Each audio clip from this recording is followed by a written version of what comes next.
de l'inviter à s'adresser au G77. Monsieur le secrétaire général, vous avez la parole. Monsieur le président du groupe des 77 et de la Chine, Madame la présidente de l'Assemblée générale, Excellences, Mesdames et Messieurs les représentantes et représentants, c'est pour moi un honneur que d'être parmi vous aujourd'hui. Je félicite l'Irak pour sa conduite du groupe des 77 et de la Chine au cours de l'année écoulée. Je remercie aussi l'Irak pour l'accueil chaleureux qui m'a été réservé pendant ma visite le mois dernier, ainsi que pour la clôture couronnée de succès de la Manui grâce à l'engagement du gouvernement et du peuple de l'Irak. Je félicite l'Uruguay qui assume aujourd'hui la présidence du groupe pour 2026. Je suis un grand admirateur de l'Uruguay. L'Uruguay est un État qui se caractérise par sa justice sociale, une notion qui est dans l'ADN de l'Uruguay depuis sa création. L'Uruguay a toujours été un symbole de paix, de justice. Et je pense que vous êtes parfaitement en mesure de présider le G77 et de poursuivre la quête en faveur du développement des droits humains, entre autres, des domaines dans lesquels l'Uruguay a toujours été un exemple positif pour nous toutes et tous. Excellence, ce groupe a vu le jour porté par une revendication qui se fait encore entendre aujourd'hui. Le développement dans la dignité, des chances équitables pour toutes et tous, une place aux tables des négociations, là où les décisions sont prises. Plus de 6 décennies plus tard, le groupe est un pilier solide du multilatéralisme. Sa mission est plus urgente que jamais.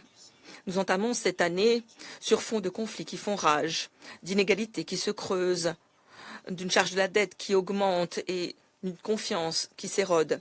Nous sommes confrontés au chaos climatique, à des températures records, des inondations, des sécheresses dévastatrices qui frappent les vies, les moyens de subsistance, réduisant en néant des progrès obtenus de haute lutte en matière de technologie. Nous constatons que les technologies évoluent si rapidement qu'elles menacent notre capacité à servir tous les peuples, tous les pays, pas simplement une poignée de privilégiés. La coopération internationale est mise à rude épreuve, alors même que les défis mondiaux se multiplient, sachant qu'aucun pays ne peut les relever à lui seul. D'où l'importance du multilatéralisme. Et c'est la raison pour laquelle nous avons besoin de réaffirmer notre attachement à la coopération dans un monde véritablement interconnecté et multipolaire. C'est la raison pour laquelle le G77 et la Chine demeurent indispensables. Alors que d'aucuns remettent en question la valeur même de la coopération, vous n'avez cessé de nous montrer ce que la coopération permet d'obtenir.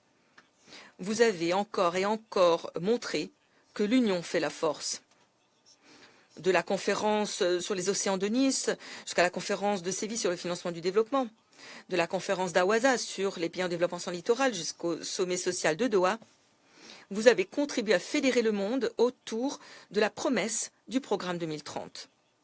Votre unité est une force au service de l'équité, une force au service de l'action, une force au service de la justice, afin de remanier un système qui, bien trop souvent, lèse encore les pays en développement en matière de financement, de climat, de technologie et en termes de représentation. Excellence, pour commencer, nous devons nous engager à atteindre les ODD. Il ne nous reste que 4 ans jusqu'à 2030 et le déficit de financement demeure profond alors que le service de la dette étouffe les investissements en matière de santé, d'éducation, d'emploi, d'énergie, de résilience. Nous avons besoin d'un système financier mondial qui reflète les réalités d'aujourd'hui et non pas le monde de 1945, date à laquelle nombre d'entre vous n'aviez pas encore obtenu votre indépendance. Tel est le but de l'engagement de Séville, transformer l'architecture financière internationale, tripler la capacité de prêt des banques multilatérales de développement, lever davantage de capitaux privés et faire en sorte que les financements à long terme soient disponibles à plus grande échelle, plus abordables, là où nous en avons le plus besoin. Nous avons besoin d'agir de manière plus rapide, plus intelligente face au surendettement. Nous avons besoin de nouveaux instruments qui allègent le fardeau de la dette et permettent de fournir davantage d'appui. Nous avons besoin de réformes pour donner aux pays en développement la possibilité de participer davantage dans les institutions financières internationales, leur donner plus d'influence. Nous devons faire face aux problèmes des notes de crédit des agences de crédit qui sont souvent arbitraires et obsolètes, qui peuvent coûter des milliards du fait des coûts élevés de l'emprunt. Deuxièmement, nous devons agir face à l'urgence climatique aussi rapidement avec toute la force que la situation l'exige en insistant sur la justice climatique. Le monde se dirige vers un dépassement temporaire de plus de 1,5 degré Celsius. Nous devrons faire en sorte que ce dépassement soit aussi limité et court que possible. Pour cela, nous devons réduire les émissions immédiatement pendant cette décennie.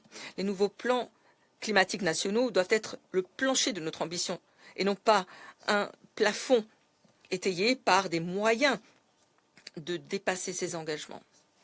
Le principe des responsabilités communes mais différenciées doit s'appliquer, mais chaque pays doit faire davantage. Nous devons accélérer la transition, une transition juste, ordonnée, équitable, loin des combustibles fossiles, et faire advenir un avenir tourné vers les énergies propres, et ce plus rapidement. Nous devons nous attaquer au méthane, un des moyens les plus rapides, les moins coûteux de réduire le réchauffement à court terme. Nous devons renforcer l'adaptation, la résilience. L'équité l'exige. Les systèmes d'alerte précoce, les infrastructures résilientes sauvent des vies, s'amortissent plus d'une fois. La justice climatique exige de protéger ceux qui sont le moins à l'origine de cette crise et qui pourtant sont confrontés à ses pires conséquences. Pour cela, nous avons besoin de financement en quantité suffisante. Les pays développés doivent agir pour réaliser cet objectif de tripler le financement d'adaptation prévu à la COP 30 d'ici 2035. Premier pas vers l'amélioration du déficit d'adaptation. Nous avons besoin aussi d'augmenter les contributions au titre du fonds pertes et préjudices. Nous devons trouver le moyen de mobiliser 1,3 milliard de dollars par an d'ici 2030 pour les pays en développement, au travers de financements accessibles, abordables, prévisibles et disponibles en quantité suffisante.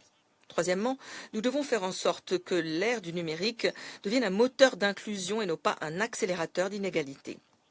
Le pacte numérique mondial a permis d'établir le premier cadre universel de coopération sur les technologies numériques, notamment l'intelligence artificielle. Nous devons maintenant passer des accords à l'action. C'est la raison pour laquelle nous sommes en train d'opérationnaliser rapidement le groupe scientifique international indépendant de l'intelligence artificielle, de sorte que la science puisse guider nos politiques et que les faits l'emportent sur la peur.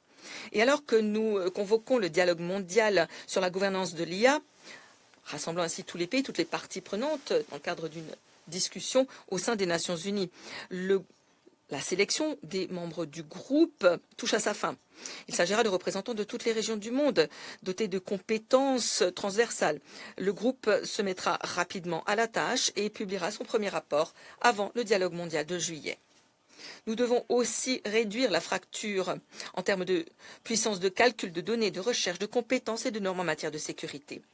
Plus de 80 pays n'ont pas encore accès aux capacités de base pour concevoir, bâtir et déployer des systèmes fondés sur l'IA. C'est la raison pour laquelle j'ai demandé la création d'un fonds mondial pour le renforcement des capacités en matière d'intelligence artificielle, pour que chaque pays puisse bénéficier de l'IA et contribuer à façonner ses garde-fous. Investir dans les infrastructures publiques numériques, faire advenir une économie numérique plus équitable pour tout un chacun est aussi indispensable. Je me félicite du rôle de premier plan assumé par plusieurs membres du G77 qui ont amené leur centre de recherche au sein du réseau mondial d'échange de coopération sur le renforcement des capacités en matière d'IA. La technologie doit offrir de nouveaux débouchés et non creuser de nouveaux fossés. Elle doit permettre de défendre les droits humains et non de les saper. Excellence, quatrièmement, nous devons renforcer l'Organisation des Nations Unies. Alors que les attentes se multiplient, notre organisation doit être à la hauteur. Tel est l'objectif de l'initiative ONU 80. Bâtir un système des Nations Unies qui soit plus efficace, plus équitable, alors même que les ressources se réduisent comme peau de chagrin. Une organisation plus souple là où elle doit l'être et plus forte là où les peuples ont le plus besoin de nous. Cette action se poursuivra dans la transparence, sur la base de partenariats avec vous, les États membres, et en particulier avec les pays en développement. Excellence, dans tous ces domaines, le choix important est clair. Fragmentation ou solution, division ou action. Intérêt personnel étriqué ou détermination partagée à faire advenir un avenir plus équitable. Le groupe des 77 et de la Chine est de longue date un gardien de cette détermination. Vous pouvez compter sur moi, je resterai à vos côtés au service de la justice, de l'équité, pour défendre la coopération et la solidarité internationale, pour faire en sorte que les promesses faite aux pays en développement soit tenue. Je vous remercie.